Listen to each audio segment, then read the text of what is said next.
النهارده بإذن الله هنكمل الموسم الثاني من حكاية جوفيليان وماكس، ويا رب القصة تعجبكم. وبما إننا بنتعب كتير في تجهيز ملخصاتنا فهنستنى دعمكم باللايك والاشتراك في القناة، ويلا نبدأ. الموسم الأول خلص في اليوم اللي ماكس رجع فيه من الحرب، وأول حاجة عملها إن هو راح بسرعة لجوفيليان علشان يطمن عليها. وأول ما نامت هو ظهر لها.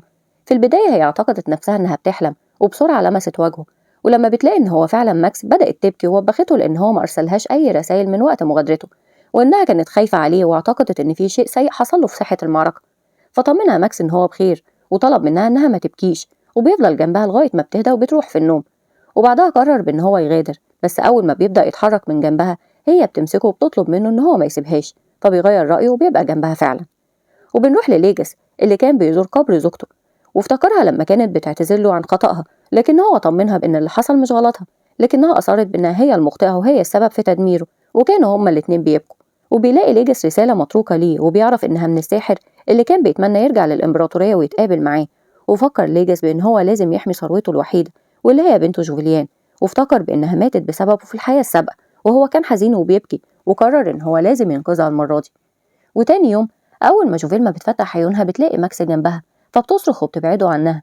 فهداها ماكس وفكرها بالليلة السابقة، وهي قالت له بإنها كانت معتقدة بإنها كانت بتحلم، وهو بيطمنها بإن هو هيفضل جنبها ومش هيبعد عنها تاني. ولما كانوا بيفطروا قالت له جوفيل بإنها كانت بتحلم بولي العهد، فاعتقد هو إنها هتشكر فيه لأن سمعته اتحسنت بالفعل. لكن جوفيل قالت له بإنها خايفة منه، فبيحس بخيبة الأمل لأنها لسه خايفة منه، وفكر بإن هو يكشف لها عن شخصيته الحقيقية في اللحظة دي، لكنه بيتراجع لأن ثقتها فيها تنهار. وسألها هتعمل إيه في حفلة النصر لو طلب منها ولي العهد بإنها ترقص معاه، فبتتحول تعبيرات وجهها للخوف، وبتفكر وبتقوله بإنها مش هتظهر قدامه أبدا وهتحاول إنها تختبئ في مكان بعيد. ففكر ماكس بإن هو كمان عاوزها تكون لوحدها لفترة علشان يقدر يكلمها، وبيوصف لها مكان في آخر الردهة هيكون أكتر هدوء، وقال لها بإن هو سمع عن المكان ده من فرسان القصر الإمبراطوري اللي قابلهم في الحرب، ومع نفسه اتمنى إنها تروح لهناك وهو هيلاقيها بنفسه. وبنروح للقصر الإمبراطوري، وكان النبلاء بيمدحوا بطولات ماكس قدام الإمبراطور، لكن الإمبراطور رد بإن أكيد مش هيتفوق على فلوين، فبيتضايق النبلاء من مدحه ليه، وشكروا فلوين على مدحه وحسب إن الإمبراطور مش بيحب ماكس. وبيظهر الناس في الشوارع وهما بيرحبوا بولي العهد المنتصر، وبكده فعلا بيكون الرأي العام بيتغير لصالح ماكس. وبيدخل ماكس على الإمبراطور وهو فخور بنفسه جدا، ورحب بيه الإمبراطور بحماس، وشكروا ماكس لأن هو وافق على إقامة حفلة النصر احتفالا بيه. فاقترح عليه الإمبراطور بإن بياتريس أخته هي اللي هتجهز للحفلة، فبيتضايق ماكس، لكن بسرعة أتباع الإمبراطورة بيشجعوه على الفكرة، وبيقولوا له بإنه أكيد هيكون فخور بأولاده الأباطرة. فوافق ماكس على فكرته، وهو بيقول لنفسه بإن هو مش مهتم لوالده حاليا، ولكنه هيوجه اهتمامه كله لأستاذه واللي لازم يعترف بيه كرفيق لبنته، لأنه هو مش هيتخلى عنها أبدا. وبتكون الإمبراطورة متضايقة بسبب إن سمعة ماكس بدأت تتحسن بين الناس، وفضلت تلوم بياتريس إنها غفلت عن ماكس واتمنت إنها كانت أنجبت ولد.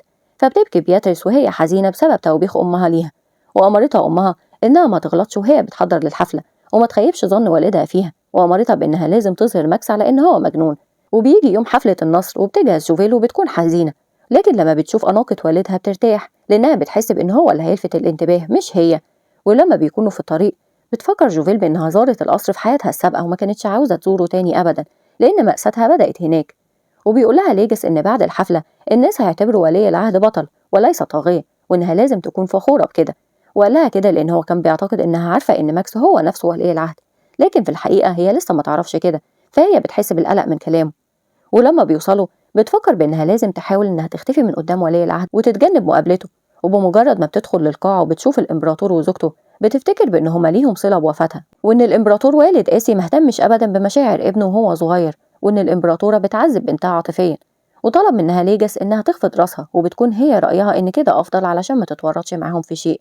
وبيقدموا التحية للإمبراطور اللي بيثني على جمال جوفيل، وبيطلب منها إنها ترفع راسها، فبتحس هي بالخوف، بس لحسن حظها دي بتكون لحظة إعلان دخول ولي العهد عليهم، فبيأمرهم الإمبراطور بالمغادرة. وبتتوتر جوفيل لأنها هتشوف الطاغية وجها لوجه لأول مرة. وبيدخل عليهم ماكس وهو لابس قناع، فبينتقدوا الحضور لأن هو لابس قناع ومش عاوز يظهر وجهه حتى في يوم النصر. وبيبص ماكس لجوفيل فهي بتخاف لأنها أصلا بتحاول تتجنبه. وبيقول لها ليجس بأنها تقدر تروح لصديقاتها، وفعلا بتروح لهم وبتفضل تتسامر معاهم. وبيكون الإمبراطور غاضب من ماكس لأن هو لابس قناع والنبلاء بيصرصروا عليه، وبتسخر منه الإمبراطورة لأن هو ما عندهوش ذوق في اختيار ملابسه. لكن ماكس بيحرجها بصوت عالي قدام الحضور كلهم بأن القناع هو هدية من أخته اللي قالت له بأنها هتكون حفلة تنكرية، فبيصرصروا الناس بأن الأميرة هي اللي غلطانة. فبتصور عليه الإمبراطورة بإن الأميرة بذلت مجهود لإعداد الحفلة وهو بيقلل من شأنها، لكن ماكس بيرد عليها ببرود بإن دي كانت فكرة أخته علشان تساعده إن هو يخفي الجروح اللي في وجهه اللي هو اتصاب بيها في الحرب. وقتها بيتقبل الحضور فكرة إقناع وبيقولوا إن ولي العهد فعلا وسيم جدا بيه، فبتداري الإمبراطورة غضبها وبتنسحب من الحفلة بحجة إنها هتصلح مكياجها. وبعد شوية وقت بتنسحب جوفيل هي كمان وحاولت إنها تلاقي المكان اللي قالها عليه ماكس، ولما بتوصل ليه بتشوف هناك نفس البنت اللي شافتها بتبكي بالسابق وكانت بتبكي المرة التانية، وبتلاحظ الحرس الملكي وهما بيدوروا عليها فبتفهم بإنها الأميرة بياتريس، فبتقرب منها وبتسألها إذا كانت هي بخير، بس لما بتشوف وجهها بشكل واضح بتفتكرها لما ماتت بالسم في السابق ومايكل ألقى بلوم قتلها عليها هي. وبسرعة حطت بياتريس إيديها على فم جوفيل وسكتتها علشان الحرس ما يسمعوهمش. وبتفكر جوفيل بإنها بالسابق قابلتها لأول مرة في حفل بلوغها هي لسن الرشد، لكن حاليا الأحداث اتغيرت وقابلتها في مكان مختلف واعتقدت إن ده معناه إن موتها هيكون قريب. وسحبتها الأميرة معاها الغرفة وسألتها وهي بتبكي إذا كانت هي شافتها وهي بتبكي، فقالت لها جوفيل إنك لسه بتبكي، فتوترت بياتريس وقالت لها إنها بتبكي بسبب الغبار وأمرتها بإنها ما تقولش لحد عن بكائها. وبيلاحظ ماكس إن جوفيل مش موجودة وبيخمن إنها أكيد راحت للمكان اللي هو قال لها عليه، فاستأذن الإمبراطور المغادرة علشان يرتاح، لكن الإمبراطور بيرفض لأن الحفلة اتعملت ليه هو مخصوص. فبيفهم ماكس بإن والده غضبان لأن النبلاء دعموه ومدحوه هو بداله، وأصر ماكس على المغادرة، فوافق الإمبراطور في النهاية وقالوا إن الدوق فلوين هو اللي هيفضل موجود معاه. فحس ماكس بإن الإمبراطور بيمسك نقطة ضعف على فلوين وبيجبره إنه يقوم بأشياء كتيرة وهو متأكد بإن هو مش هيخونه أبدا. واتسأل يا ترى إيه هي نقطة الضعف دي وقرر بإن هو لازم هيكتشفها بنفسه. ولما بيوصل للمكان مش بيلاقي جوفيل موجودة وبتكون هي لسه مع الأميرة، وطلبت منها إنها تغادر لأنها بتكون مش عاوزة تتورط معاها أكتر من كده، لكن بياتريس بتبدأ إنها تبكي تاني وقالت لها إنها بذلت جهد كبير لإقامة الحفلة بشكل جيد لكن النتيجة كانت سيئة وسخر منها الجميع ووبختها والدتها وإن مفيش حد بيعترف بيها أبدا. فنصحتها جوفيل بإنها ما تهتمش لرأي حد وتعمل بس اللي هي عاوزاه لأنها هي بس اللي هتقدر إنها تحدد قيمتها لنفسها. وافتكرتها بحياتها السبب إنها فعلا كانت شخصية مبهرة وليها قيمة كبيرة. وبيبان إن بياتريس بتقتنع بكلامها وطلبت منها إنها تلغي الألقاب ما بينهم. في الوقت ده بيكون لسه ماكس بيدور على جوفيليان وبيخاف عليها جدا إن يكون حصل لها مكروه. فجأة بيقابله ليجاس وبيطالبه بإن هو يغير طريقة تفكيره علشان يقدر إن هو يحمي بنته، وبتتحسن حالة بياتريس وبتاخد جوفيل علشان يخرجوا، بس فجأة بيقابله قدامهم ولي العهد فبتخاف جوفيل منه جدا. وبنعرف إن ليجاس هو اللي قال لماكس على مكان جوفيليان بإنها حاليا مع الأميرة، فبيخاف ماكس عليها وبيفكر إن أخته ممكن إنها تأذيها، لكن ليجاس بيهديه وبيقوله إنها في أمان وإلا كان هو زمانه بنفسه معاها حاليا. فبيحاول ماكس إن هو يطمن نفسه لأن لسه مفيش أي حد يعرف بحبه ليها، وبيروح بسرعة علشان يحضرها. ولما بيمشي بيتمنى ليجاس إن ماكس يكون قادر فعلا إن هو يحميها. وبنرجع تاني لموقفه وهو بيبص لجوفيل وأخته وكان سعيد جدا إنها بخير، لكنه بيلاحظ إنها خايفة فبيعتقد بإن أخته هي اللي خوفتها، وبيبص لأخته بحدة اللي لاحظت هي كمان إن جوفيل خايفة وكانت متأكدة بإنها خايفة من أخوها. ومن ناحية تانية جوفيل بتلاحظ من نظرات الأخوات لبعض بإنهم مخصوم، وكانت معتقدة بإن هو موجود هنا علشان يتكلم مع الأميرة، وبيبدأوا الاتنين يتحدوا بعض بحدة. فبتتدخل جوفيل وبتقدم له التحية وبتعتذر منه للمغادرة مع صديقتها، وطلبت منه إن هو يسامحها إنها وصلت لهنا لأنها أضلت الطريق. وفكرت جوفيل إن هو بالسابق أذاها لأنها كانت مجرمة بنظره، أما حاليا فهو مش هيقدر يأذيها بدون مبرر، وكانت شايفة نظراته ليها وكأنه شيطان وعاوز يقتلها بالرغم من إن هو كان بيتأمل في جمالها. ومدلها ماكس إيديه علشان ياخدها ويخرجوا، فخافت هي إنها هترافقه، بس اضطرت إنها تمسك إيديه واتحركت معاه وهي متوترة. وهنا بتلاحظ بياتريس بإن ماكس لطيف ومهذب مع جوفيليان غير عادته، واتسألت عن السبب، وسألتها جوفيل إذا كانت هي هترجع للقاعة معاهم، لكنها قررت إنها تهرب علشان ما تقابلش الفرسان، وقالت لها إنها مشغولة بشيء. فدعتها جوفيليان إنها تحضر لمنزلها علشان يتكلموا مع بعض بهدوء أكتر، فبتوافق بياتريس وبتوعدها بالحضور. فبيستغرب ماكس وبيتسأل هما إمتى أصبحوا أصدقاء، وبتسيبهم الأميرة وبتغادر.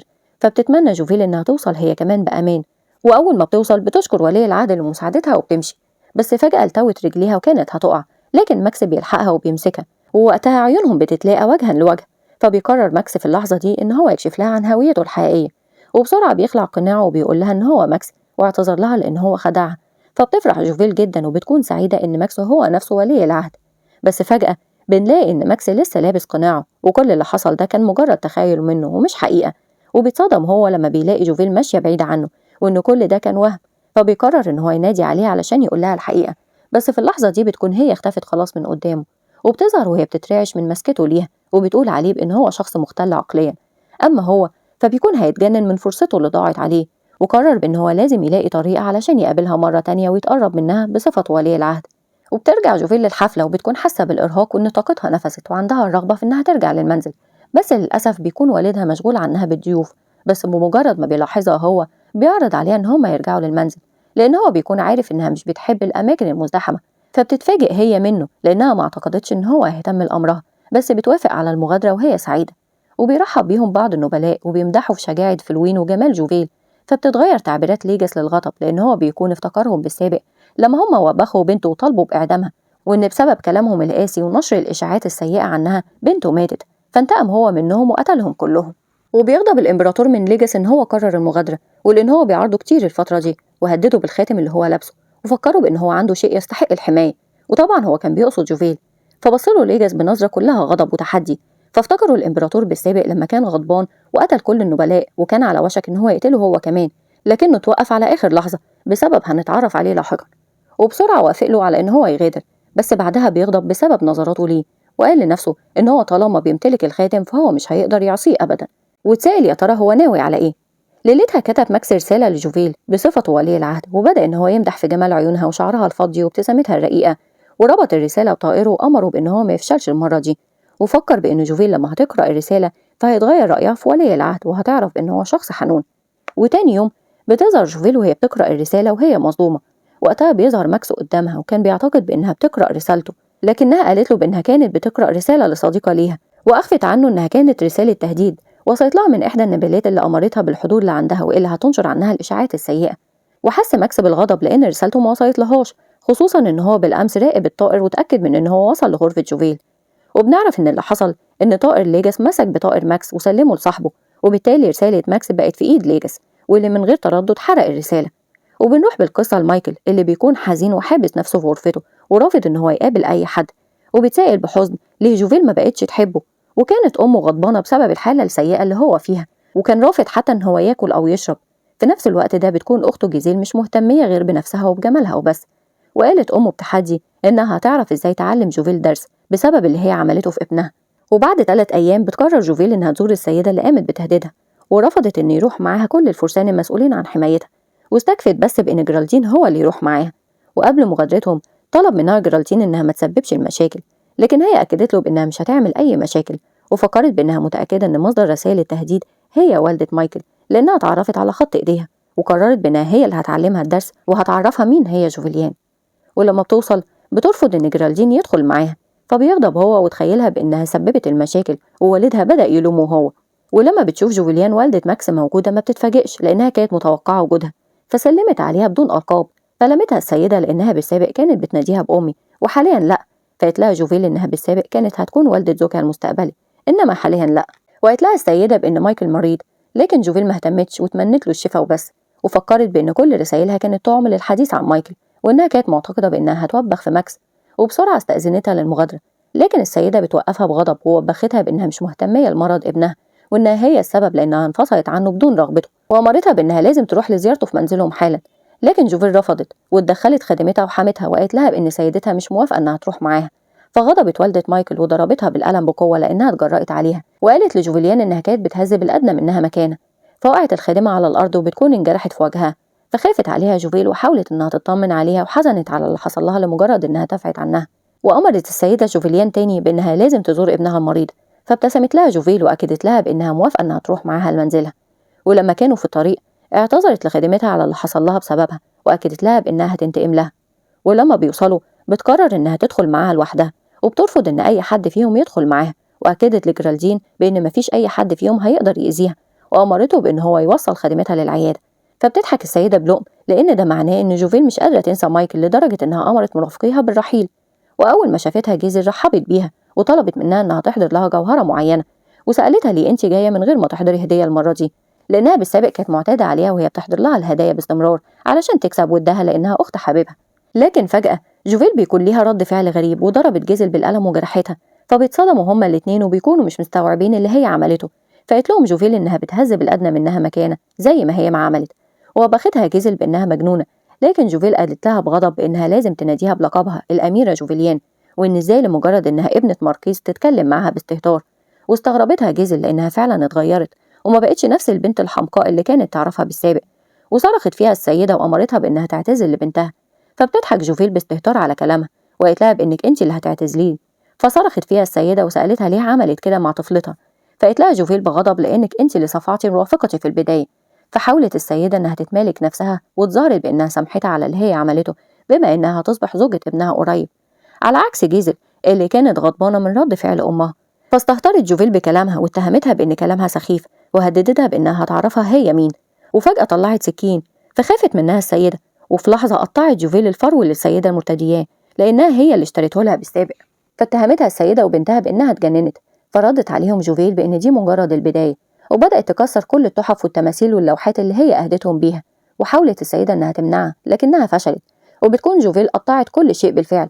وأمرت السيدة الخدم بإن هما يمنعوها، لكن جوفيل هددتهم بغضب إن لو في حد فيهم قرب منها فهي هتقتله فورا. وفجأة دخلت لغرفة جيزل علشان تدمر كل الهدايا اللي هي أحضرتها لها، وهددتها السيدة بإن السيد فلوين مش هيتجاهل أبدا أفعالها اللي لطخت سمعته. لكن جوفيل بمنتهى الثقة قالت لها بإنها تسببت بمشاكل كتير بالسابق وهو ما وبخش أبدا ولو لمرة واحدة، وكان هو بنفسه بيحل كل المشاكل دي بمنصبه وبماله. وأكدت لها بإن كل شيء هي عملته هيبقى كأن لم يكن. فوبختها السيدة بسوء تربيتها لأنها كبرت بدون أم. فبتغضب جوفيل من جملتها وهددتها بإن والدها لو سمعها وهي بتقول كده فعيلتها كلها هتخسر للأبد، وأمرتها بإنها تعتذر لها. لكن هي بتغضب وبترفع إيديها عليها علشان تضربها. في اللحظة دي بيدخل عليهم مايكل وبيشوف أمه وهي بتحاول تضربها، وبتكون حالته مزرية جدا، وبيفرح بوجود جوفيل وبيرحب بيها. لكن هي بتحزن إن هو شافها لأنها ما كانتش ناوية أبدا إنها تتقابل معاه. وحاولت أمه تبعده عنها لأنها أهانتها، لكن مايكل مش بيهتم لأمه وبيبعد عنها لأن هو عاوز يتكلم مع جوفيل. وبدأ يبكي وهو بيقول لجوفيل بإن هو مفتقدها جدا. وفجأة بيظهر وجه ماكس وهو بينتقد بكائه، وبنلاقي إن هو جالس على شجرة وبيراقب جوفيل من بعيد. في اللحظة دي بتلمحه جوفيل، وبنرجع بالوقت لما جوفيل ودعت والدها وخرجت مع جيرالدين. وبعد ما مشيت طلب ليجاس من ماكس إن هو ينزل من على الشجرة، واعترف له ليجاس بإن هو اللي استلم رسالته، وسأله إذا كان هو فعلا بيحب بنته زي ما كتب في الرسالة. فاستغرب ماكس سؤاله في البداية، وبعدها أكد له بإن هو فعلا بيحبها. فنصحه ليجاس بإن هو يسلمها رسالته بنفسه وإن هو يهتم بحمايتها. فبيستغرب ماكس وبيتسائل هل هو اعترف بيه أخيرا كحبيب لبنته. وبنرجع لجوفيل اللي كانت مصدومة من وجود ماكس على الشجرة، وقررت بإنها لازم تنهي عملها هنا بسرعة وتغادر. وطلب منها مايكل إن هو عاوز يتكلم معاها، لكن هي رفضت وسابته ومشيت. لكن مايكل خرج وراها واعتذر لها لأن هو ما كانش مهتم بيها بالسابق، واعترف لها إن حياته من غيرها ملهاش قيمة، وفضل يتوسل لها ويترجاها بإنها ترجع له وإنهم هيبدأوا من جديد. فحست جوفيل بالشفقة على نفسها، لأن في الحقيقة مايكل هو اللي كان مهووس بيها من البداية مش هي. وبمنتهى الثقة قالت له إن علاقتهم انتهت للأبد وما عندهاش النية أبدا إنها ترجع له، وفكرته بإنها حاليا عندها حبيب. فحس ماكس بالسعادة بسبب كلامها عنه. فبيغضب مايكل من كلامها وبيهجم عليها وهو بيقول لها إنك ملكي أنا ومش ملك العم الوضيع ده، وصرخ فيها بإن هو تنازل عن كبريائه علشانها وفي المقابل هي مش مهتمية، وقال لها بإن مش من حقها إنها تتخلى عنه وإنه مش هيسمح لحد تاني ياخدها منه. فغضبت جوفيليان جدا وأمرته بإن هو لازم يخلص، فكان هيهجم عليها ويضربها. لكن بسرعة بيظهر قدامه ماكس وبيحميها منه، وبيصرخ فيه بإن هو إزاي عاوز يضرب حبيبته، وسألها إذا كانت هي بخير. فطمنته جوفيل على نفسها إنها بخير. لحظتها تخيلت هي موقفها مع ولي العهد وكانت مصدومة. وقال لها ماكس إن هو مش هيقدر إن هو يحافظ على وعده ليها بإن هو مش هيهاجم النبلاء لأن هو مش شايفه شخص نبيل أساسا، واستعد إن هو يهجم عليه. لكن جوفيل منعته وطلبت منه إن هو يتوقف عن العنف. فمسك ماكس إيديها وأخدها ومشى من غير أي مقدمات، وكانت هي متفاجئة من إن هو تقبل رغبتها. وهنا بيخلص جزئنا. نشوفكم في جزء جديد قريب بإذن الله. ما تنسوش اللايك والاشتراك في القناة. مع السلامة.